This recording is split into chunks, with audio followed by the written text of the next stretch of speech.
പിന്നിലിരിക്കുന്ന ഓഫീസർക്കും ഒരു സംശയം വേണ്ട. ഇവിടെ അങ്ങനെ ഒരു സൂചന പോലും ഇല്ല. പി ദിവ്യയെ പോലുള്ള ഒരു സാധാ ജില്ലാ പഞ്ചായത്ത് പ്രസിഡന്റ് അവരെന്തെങ്കിലുമൊക്കെ വായിക്ക് വരുന്ന കോതയ്ക്ക് പാട്ടെന്ന് പറഞ്ഞ് വിളിച്ചു പറഞ്ഞു കഴിഞ്ഞാൽ അതൊക്കെ കേട്ടിട്ട് നേരെ ഓടിപ്പോയി. ഇത്രയും വലിയൊരു അപമാനഭാരം കൊണ്ട് നടക്കാൻ എന്നെ കൊണ്ട് കഴിയില്ല.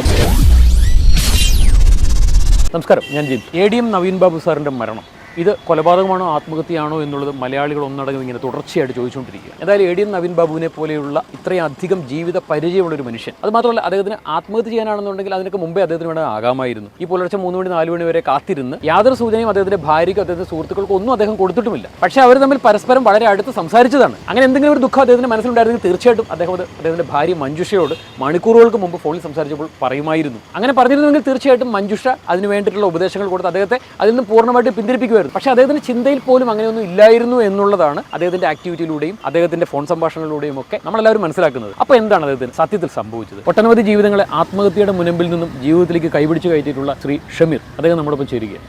നമസ്കാരം. നമസ്കാരം.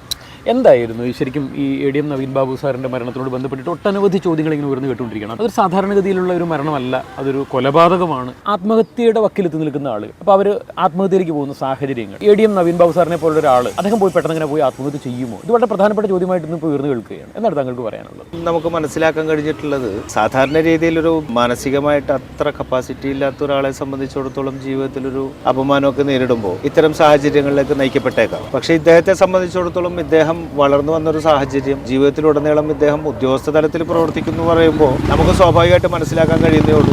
സഹപ്രവർത്തകരിൽ നിന്നും മേലുദ്യോഗസ്ഥരിൽ നിന്നും ഒക്കെ കേൾക്കേണ്ടി വരുന്ന ആക്ഷേപങ്ങളും അധിക്ഷേപങ്ങളും ഒക്കെ സാധാരണയായ എല്ലാ വിഭാഗത്തിലും ഉള്ളതുപോലെ തന്നെ ഇവിടെയും ഉണ്ടാവും. ഈ പറയപ്പെടുന്നത് പോലെയുള്ള മാനസികമായിട്ടുള്ള പീഡനങ്ങളും ഈ പറയുന്ന കാലഘട്ടങ്ങളിൽ അദ്ദേഹത്തിന് ഉണ്ടായിട്ടുണ്ടാവണം. പൂർണ്ണമായിട്ടും പ്രശ്നങ്ങളിൽ നിന്നും ഒഴിഞ്ഞു നിൽക്കുന്ന ഒരു വിഭാഗമൊന്നുമില്ലല്ലോ. ഇവിടെ പ്രധാനപ്പെട്ട നമ്മൾ ചിന്തിക്കേണ്ട ഒരു വിഷയം, ഇദ്ദേഹം ഇന്നലെ പെട്ടെന്ന് ADM കസേരയിലേക്ക് കഴിഞ്ഞ മാസം അല്ലെങ്കിൽ കഴിഞ്ഞ വർഷം ഒന്നും എടുത്ത് ആളൊന്നുമല്ല.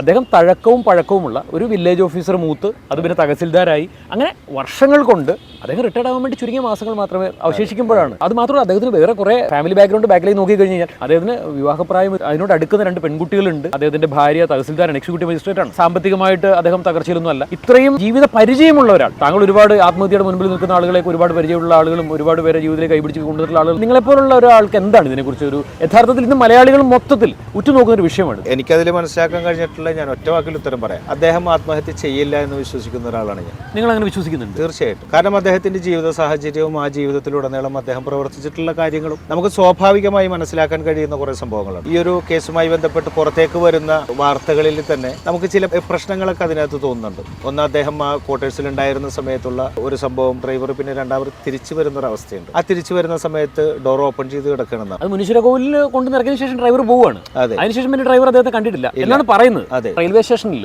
ഈ ഭാര്യയും മക്കളും ഇദ്ദേഹത്തെ കാത്തു നിൽക്കുകയാണ്. അപ്പോൾ രാവിലത്തെ ട്രെയിനിന് വരുന്നില്ല എന്ന് കണ്ടപ്പോൾ ഭാര്യ മഞ്ജുഷ വിളിക്കുന്ന പ്രകാരമാണ് ഇവർ ക്വാർട്ടേഴ്സിൽ ചെല്ലുന്നത്.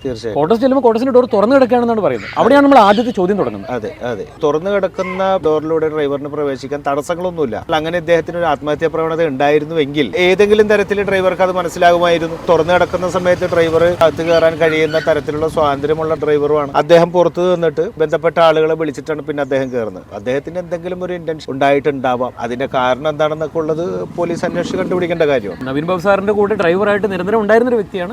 അയാൾ കയറി ചെല്ലുമ്പോൾ ഡോർ വളരെ തുറന്നു കിടക്കുകയാണെന്നുണ്ടെങ്കിൽ സ്വാഭാവികമായിട്ട് ആദ്യം എന്താ ചെയ്യുന്നത്? മണിക്കൂറുകൾക്ക് മുമ്പ് അദ്ദേഹത്തെ കൊണ്ട് മുനീശ്വരകോവിലിന് മുമ്പിൽ ഇറക്കി വിട്ടതാണ് ഈ ഡ്രൈവർ. അപ്പോൾ അയാൾ എന്താ സ്വാഭാവികമായിട്ട് ചെയ്യുക? സാധാരണ മനുഷ്യന്മാരെന്താ ചെയ്യുക? ഈ വിഷയം കയറി കണ്ടിട്ടുണ്ടാവാം. അതെ, തീർച്ചയായിട്ടും. ശേഷമാണ് ഇയാൾ ഗൺമാനെയും എക്സിക്യൂട്ടീവ് എഞ്ചിനീയറെയൊക്കെ വിളിച്ചു വരുന്നത്. ADM നവീൻ ബാബു സാറിനെ സംബന്ധിച്ചിടത്തോളം ഈ രാഷ്ട്രീയ നേതാക്കന്മാരുടെ വായിലിരിക്കുന്ന വർത്തമാനങ്ങളൊന്നും കേൾക്കാത്ത, അല്ലെങ്കിൽ ഇതിനെക്കുറിച്ചൊന്നും യാതൊരു പരിചയവുമില്ലാത്ത അങ്ങനെയുള്ള ഒരാളൊന്നുമല്ല അദ്ദേഹം. അദ്ദേഹം രാഷ്ട്രീയ നേതാക്കന്മാരെ കണ്ട് അവരുടെ വായിലിരിക്കുന്ന വർത്തമാനങ്ങളൊക്കെ കേട്ട് നല്ല ജീവിത പരിചയമുള്ള മനുഷ്യനാണ്. അപ്പോൾ എന്താണ് ഇവിടെ സംഭവിച്ചിരിക്കുന്നത്? പി ദിവ്യയെ പോലെയുള്ള ഒരു സാധാ ജില്ലാ പഞ്ചായത്ത് പ്രസിഡന്റ് അവരെന്തെങ്കിലുമൊക്കെ വായിക്ക് വരുന്ന കോതയ്ക്ക് പാട്ടെന്ന് പറഞ്ഞ് വിളിച്ചു പറഞ്ഞു കഴിഞ്ഞാൽ അതൊക്കെ കേട്ടിട്ട് നേരെ ഓടിപ്പോയി ആത്മഹത്യ ചെയ്തു ADM നവീൻ ബാബു എന്ന് പറഞ്ഞു കഴിഞ്ഞാൽ ആർക്കെങ്കിലും വിശ്വസിക്കാൻ വേണ്ടി പറ്റുമോ? പ്രബുദ്ധരായിട്ടുള്ള മലയാളികൾ ഇങ്ങനെ വീണ്ടും വീണ്ടും ചോദിക്കാൻ കാരണം അതാണ്. ഒരു കാരണവശാലും ഇത്രയും ജീവിതം കണ്ടിട്ടുള്ള, ഇത്രയും ജീവിത പരിചയമുള്ള ഒരു ഓഫീസറാണ് അദ്ദേഹം. അദ്ദേഹം അങ്ങനെ പോയി ആത്മഹത്യ ചെയ്യുമോ? എന്നെ സംബന്ധിച്ചിടത്തോളം ആളുകൾക്ക് മനസ്സിലാക്കാൻ കഴിയുന്നത്, ജീവിതത്തിൽ ഇത്രയധികം പക്വതയോടും പാകതയോടും കൂടിയും പ്രവർത്തിക്കുന്ന ഒരു വ്യക്തിയെ സംബന്ധിച്ചിടത്തോളം അവർ ചെയ്യില്ല. ഇതിനേക്കാൾ വലിയ പ്രശ്നം വന്നാലും അവർ ഉരുക്കുകോട്ട പോലെ നിൽക്കുന്ന ആളുകളാണ്, നിരന്തരം പ്രശ്നങ്ങളിൽ ഇടപെടുന്ന ആളുകളല്ലേ. ഒരു കാരണവശാലും അവർ അത്തരം ഒരു രീതിയിൽ ചെയ്യില്ല എന്ന് തന്നെയാണ്. ഇനി ബാക്കിയുള്ളതൊക്കെ ഇനി പോലീസ് ഡിപ്പാർട്ട്മെന്റ് അന്വേഷിക്കേണ്ട കാര്യങ്ങളാണ്. നമ്മുടെ പോലീസ് ഉദ്യോഗസ്ഥർ, രാഷ്ട്രീയക്കാരുടെ ചവിട്ടും ആട്ടും തുമ്പും കൊള്ളാത്ത എത്ര പോലീസ് ഉദ്യോഗസ്ഥരുണ്ട് നമ്മുടെ നാട്ടിൽ? തീർച്ചയായും അങ്ങനെ ഇങ്ങനെ ആത്മഹത്യ ചെയ്യാനാണ് നമ്മുടെ നാട്ടിൽ ഈ SHO പോലും ഉള്ളിലേക്കുള്ള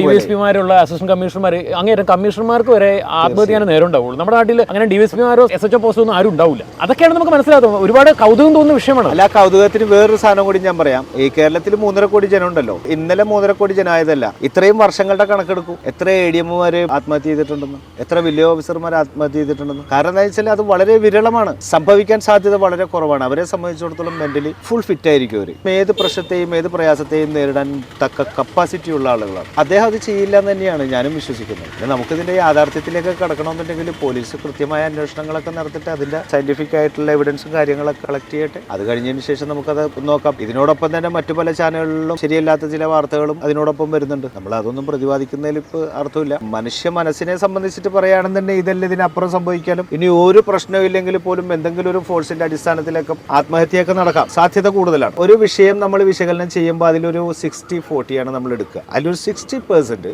ഒരു സാധ്യതയില്ല അദ്ദേഹം ആത്മഹത്യ ചെയ്യാനുള്ള. കൃത്യമായ അന്വേഷണം നടക്കുക തന്നെ വേണം. ഇത്രയും കാലം യാതൊരുവിധ അദ്ദേഹത്തിന്റെ ജീവിതത്തിൽ വേറെ ഇതിനു മുൻപ് ഏതെങ്കിലും തരത്തിലുള്ള ഒരു അപവാദം അദ്ദേഹം കേൾക്കേണ്ടി വന്നിട്ടില്ല. ഇല്ല എന്നുള്ളത് കൃത്യമായിട്ട് പറയുന്നുണ്ട്.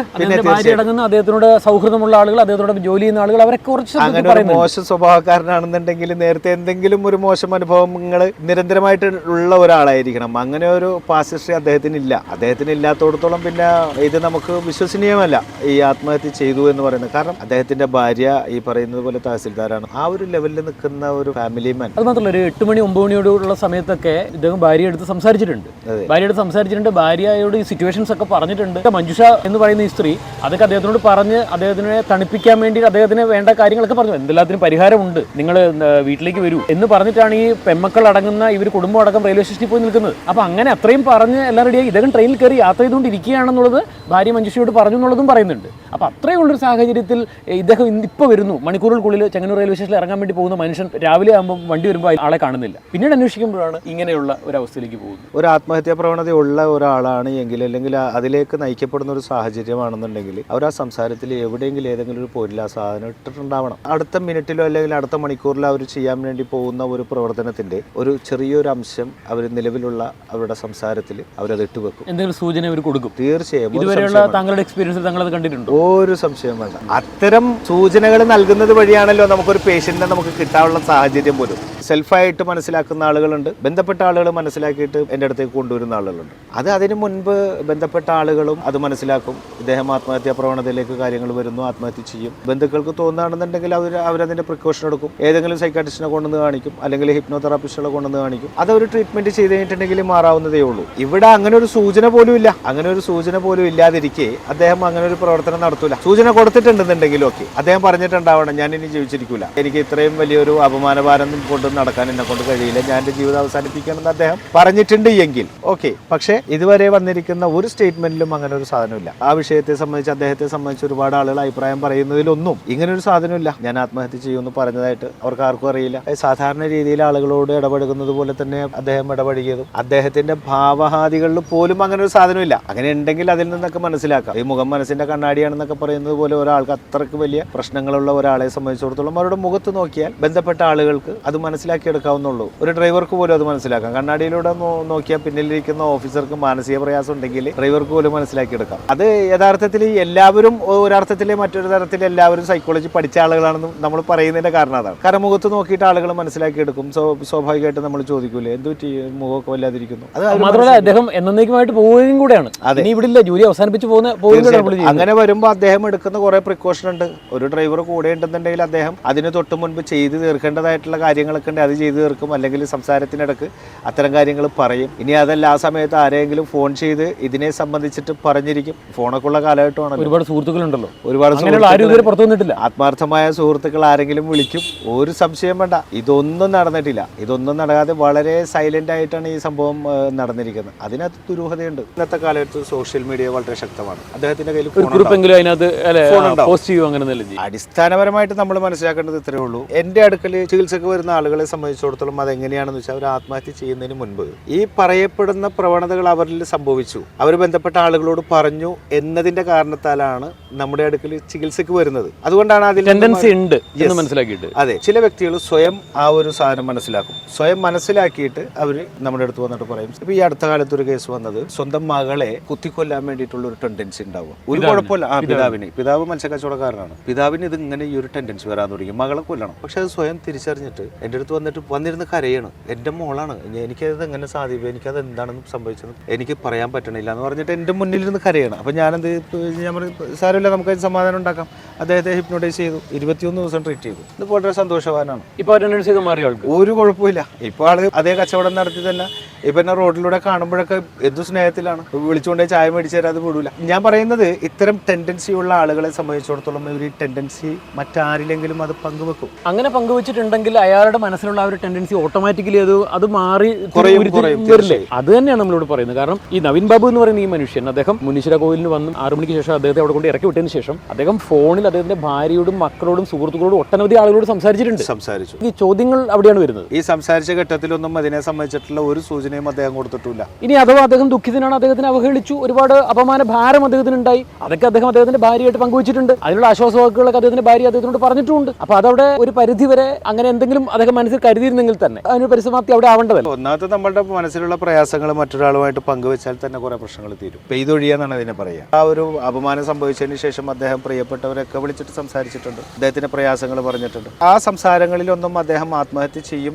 എന്നുള്ള ഒരു സാധനം വന്നിട്ടില്ല. അങ്ങനെ ഉണ്ടായിരുന്നെങ്കിൽ അവർ അതിനാവശ്യമായ പ്രിക്കോഷൻ എടുത്തേനെ. ഒരാൾക്ക് ആത്മഹത്യ ചെയ്യണമെന്ന് തോന്നുകയാണ്. അപ്പോൾ അദ്ദേഹം ഇപ്പോൾ ശരിക്കും പറഞ്ഞു കഴിഞ്ഞാൽ അവിടെ ഇരുന്ന സമയത്ത് ജില്ലാ പഞ്ചായത്ത് പ്രസിഡന്റ് അദ്ദേഹത്തിന്റെ മേലെ അപമാനം ഇങ്ങനെ കോരിച്ചൊരിയുന്ന ആ ഒരു നിമിഷം അദ്ദേഹം ഇങ്ങനെ വല്ലാത്തൊരു അവസ്ഥയിൽ ഒരു എക്സ്പ്രഷനും ഇല്ലാതെ ചാരിയിരിക്കുന്ന വിഷ്വലുകൾ നമുക്ക് എല്ലാവർക്കും മലയാളികളുടെ എല്ലാവരും മനസ്സിൽ പതിഞ്ഞിട്ടുള്ള ഒരു വിഷ്വലാണ്. അതിനുശേഷം ഇനി എനിക്ക് ജീവിക്കേണ്ട എന്ന് പെട്ടെന്ന് തോന്നുന്ന ഒരു സാഹചര്യം. അങ്ങനെ ആണെന്നുണ്ടെങ്കിൽ അതിനടുത്ത മണിക്കൂറുകളിൽ മുനീശ്വര കോവിലിന് മുമ്പിൽ ഇറങ്ങിയതിന് ശേഷമോ തൊട്ടടുത്ത് റെയിൽവേ ട്രാക്കാണ്, റെയിൽവേ സ്റ്റേഷനിൽ നിന്ന് കയറി തൊട്ട് മുമ്പിലേക്ക് മാറി കഴിഞ്ഞാൽ ആരുടെ ശ്രദ്ധയിൽപ്പെടാതെ വേണമെന്നുണ്ടെങ്കിൽ അദ്ദേഹത്തിന് ട്രെയിനിന് മുമ്പിൽ വേണമെങ്കിൽ ജീവിതം അവസാനിപ്പിക്കാം. അങ്ങനെ വളരെ പെട്ടെന്ന് അദ്ദേഹം അങ്ങനെ ജീവിതം അവസാനിപ്പിക്കാതെ പുലർച്ചെ 3 മണി 4 മണി വരെ കാത്തിരുന്നത് അങ്ങനെ ഒരു സാധ്യത എങ്ങനെയാണ്? ഇത്തരം മാനസിക പ്രശ്നങ്ങൾക്ക് ഈ പറയപ്പെടുന്ന രണ്ടിനും സാധ്യതയുണ്ട്. ഉടനെ തന്നെ ചെയ്യാം, കുറെ കഴിഞ്ഞതിന് ശേഷവും തീരുമാനത്തിലെത്താം. തനിക്ക് ഇതിനകത്തുനിന്ന് റിക്കവറി ഇല്ലാന്ന് തോന്നിക്കഴിഞ്ഞിട്ടുള്ള കേസുകളൊക്കെ ആണെന്നുണ്ടെങ്കിൽ കുറെ കഴിഞ്ഞതിന് ശേഷം അത്തരം മനസ്സിലാക്കലുകളിലൂടെ അവർ ജീവിതം ഇല്ലാതാക്കും. ചില കേസുകളൊക്കെ ആ സമയത്ത് തന്നെ അതിനും കുറച്ച് മണിക്കൂറുകൾക്കുള്ളിൽ തന്നെ കാര്യങ്ങൾ നടത്തി തീർക്കുന്നു. വളരെ നിസ്സാര കാര്യങ്ങൾക്ക് ആത്മഹത്യ ചെയ്തിട്ടുള്ള പല സംഭവങ്ങളും നമ്മുടെ കൺമുമ്പിൽ ഒരുപാട് കേസുകൾ നമുക്കുണ്ട്. കാരണം നിന്നിപ്പില്ലോ സ്വപ്നത്തിൽ പോലും ചിന്തിക്കാൻ പറ്റാത്ത വിഷയത്തിൽ പോയി ആത്മഹത്യ ചെയ്തിട്ടുള്ള